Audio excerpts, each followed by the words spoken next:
안녕하십니까. 저는 강남노고반의 김혜선 고문입니다. 오늘도 정봉수 노무사님 모시고 오늘은 특히 노동법에서 말씀하는 그 공소시효와 소멸시효에 대해서 오늘 그 정 대표님의 말씀을 들어보도록 하겠습니다. 우선 개념 정리를 해주시죠. 안녕하십니까. 고인노무사 정봉수입니다. 오늘은 공소시효와 소멸시효에 대해서 말씀드리겠습니다. 여기서 말하는 소멸시효는 그 근로기준법 그 49조에 그 임금 체불에 대한 소멸시효는 3년이다 이렇게 나와 있습니다. 다시 말해서 임금을 못 받았을 때 그게 청구할 수 있는 기한이 이제 3년이란 얘기입니다. 이러한 소멸시효를 두는 이유는 어떤 채권 채무 관계를 명확히 하고 그 기간 내에 이제 이것이 반드시 집행이 되도록 이렇게 하자는 그런 취지가 있습니다. 근데 또 여기서 비슷한 사례로 공소시효라는 게 있습니다. 공소시효는 이걸 5년으로 잡고 있습니다. 원래는 3년에 있는데 2007년도에 법이 개정되면서 이제 이게 3년이 5년으로 됐습니다. 다시 말해서 근로기준법을 위반했을 때 형사처벌을 할 수 있는 그 기간이 바로 5년이라는 겁니다. 그래서 좀 약간 임금체불은 3년까지 청구할 수 있는데 회사에 대해서 근로기준법 위반으로 이제 고소를 할 수 있는 것은 추가적으로 2년이 늘어서 5년이 된다고 할 수가 있습니다. 그래서 이 제도를 이제 사실상 이게 같아야 되는데 좀 다르기 때문에 이제 근로자들 입장에서는 3년은 확실히 받는 건데 추가적으로 그 회사를 그 임금체불을 받기 위해서 고소한 것을 취하를 안 하고 더 회사를 압박하기 위해서 쓰는 경우가 있습니다. 그래서 어떤 회사 같은 경우는 5년 동안 체불된 임금을 지급해야 되는 그런 경우도 있습니다. 네, 그렇군요.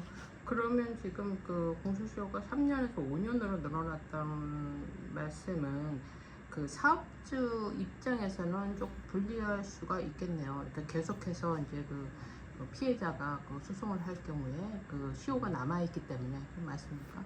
예, 사실상 임금은 체불이 되면 안 됩니다. 근데 이제 사실상 우리 공인 노무사 입장에서는 임금이 체불되면은 근로의 대가에 대해서 임금을 못 받는 것이기 때문에 노예 근로다, 또 착취한다 이렇게 표현을 할 수가 있습니다. 그런데 이제 그래서 이런 것을 예방하기 위해서 그 임금 보호 방안이 많이 있습니다. 예를 들어서 임금을 지급을 하지 않게 되면은 특히 퇴직금 같은 경우는 퇴직한 이후로 14일 이내부터는 연 20%의 지연 이자가 이제 붙습니다. 그리고 또 형사처벌 대상이 됩니다. 그리고 이제 임금 지급을 촉진하기 위해서 반의이사 불벌제 해가지고 비록 늦지만은 빨리 지급하면서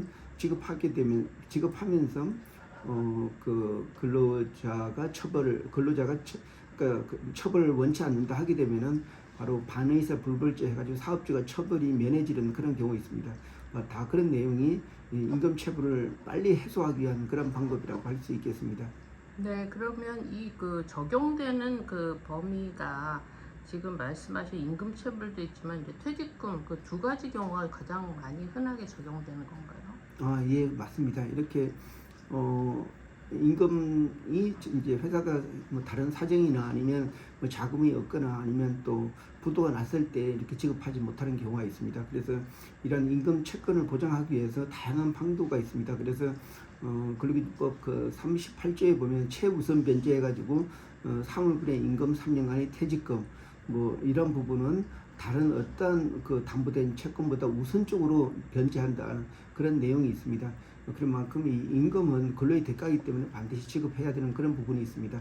그래서 이제 보통 사업주 입장에서는 재산이 남아 있다든지 담보분이 남아 있으면 임금체분을 이렇게 3년치 이렇게 해주는데 추가적 2년치에 대해서는 좀 다툼이 있습니다.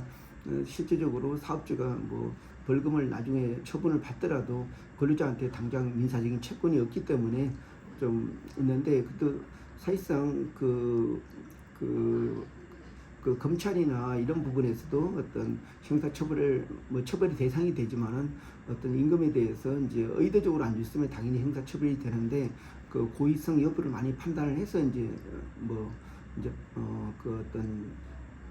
임금 그러니까 근로기준법 위반 여부를 이제 판단을 하고 있습니다. 그런데 여기서는 공소시효가 이제 5년까지이기 때문에 5년 동안 이제 추가적으로 3년을 지급했더라도 추가 2년에 대해서 또 근로기준법 위반 여부가 있기 때문에 좀 그 공소시효로 다른 경우가 있지만은, 근데 검찰 입장에서는 만약에 사업주가 그러니까 고의적으로 이제 추진을 안 했다 하면은 문제가 되지 않는데, 문제가 돼서 이제 처벌을 하는데 고의성이 없었고 회사가 그러니까 돈이 없어가지고 어쩔 수 없는 상황에서 못 줬다 하면은 그 형사처벌을 면하는 경우가 있습니다. 네, 그 말씀하신 것처럼 그 회사가 고의적으로 돈이 있는데도 불구하고 체불을 하게 되면 당연히 이제 처벌을 받겠지만, 정말 어려운 시기에 그 회사가 돈도 자금이 없는 상태에서 이렇게 체불을 하게 되면 그것까지 처벌하지는 못하겠네요. 예, 그렇습니다. 그렇지만은 또 근로자 입장이나 노동자 입장에서는 그 사실상 받아야 될 돈을 못 받았기 때문에 당연히 끝까지 청구를 해서 다 받으려고 하는 게 보통 대부분의 어떤 반응입니다. 그렇지만은 이제 그래서 이 부분을 가지고 추가적으로 더 받을 수 있는 걸 가지고 회사하고 협상을 해서 회사는 처벌받고 말겠다 이러한 입장을 좀 누그러뜨리기 위해서 그러면 추가적 2년이 아니고 1년으로 하자 이렇게 해서 합의하는 경우도 많이 있습니다. 그런데 이제 일반적으로 공기업 같은 경우는 어떤 자기가 오너가 아니고 어떤 그러니까 회사 일을 하다가 그러니까 어떤 공무적으로 일을 하다가 체불된 거기 때문에 사실 뭐 개인적인 이해관계가 없습니다. 이럴 경우에는 대부분이 그 법에 따라서 이제 처벌을 안 받기 위해서 직업 이렇게 하게 하는 경우가 많이 있습니다. 그래서 뭐 공무원들 같은 경우에 소속된 공무직이 만약에 이제 임금 처벌이 됐다 하면은 5년까지 지급하는 사례가 실질적으로 있었습니다. 네, 그렇군요. 그러면 우리 그 강남 노무법인에서 자문한 그 사례 중에서 이렇게 그 뭐 공소시효나 소멸시효에 해당하는 어떤 좋은 사례가 있으면 한번 소개를 해주시죠. 예, 우리가 대부분이 이제 제가 외국인 그 강사들을 이제 사건을 이렇게 했을 때 그 당시에는 사실 그러니까 공소시효는 아닌 생각 없이 소멸시효 되는 부분 3년치의 퇴직금, 주휴수당, 연차수당 이런 부분만 청구해서 더 받아준 적이 있습니다. 근데 이제 이게 최근에 노동법이 확산이 되고 또 근로자의 어떤 권익이 이렇게 자꾸 이제 나름대로 이렇게 권리를 행사를 하다 보니까 또 한 사례는 이렇게 어떤 경기도에 있는 공기업이 근로자들에게 이제 주휴수당을 안 주고 또 월차수당을 안 준 이런 부분이 소급적으로 적용되면서 3년을 요청을 했는데 그게 관련된 근로자들이 뭐 고소권을 그러니까 고소한 상태를 계속 유지하니까 처벌을 받지 않기 위해서 추가적으로 2년을 해서 총 5년치 지급을 한 사례가 있습니다. 네, 그렇군요. 그래서 그 말씀하신 것처럼 3년에서 이제 5년으로 이제 늘어났다고 그러셨는데 공소시효. 그러면 그 와중에 그 늘어나는 시점에서 무슨 소송이 계속 진행될 경우는 5년 늘어난 것을 적용해서 소급 지급하는 경우도 있었겠는데요.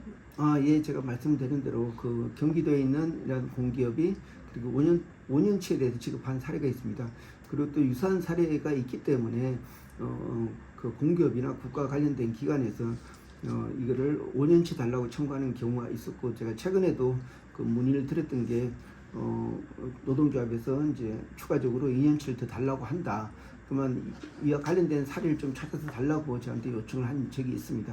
그래서 제가 그 경기도의 그 공기업에 대해서 그에 대해서 이제 자료를 줬는데 거기서는 한 군데 더 추가해서 달라고 했습니다. 그래서 관련돼서 이제 주변에 어떤 공인 노무사나 아니면 공기업에 있는 인사 담당자들한테 물어보니까 뭐 자기들은 아직까지 5년을 준 사례는 없었다. 그렇지만은 5년을 청구를 해가지고 대부분 그 부분 중간적인 부분에서 잘 합의로 마감이 되었다 이런 얘기를 들었고 또 그런 얘기를 또 알려준 적이 있습니다.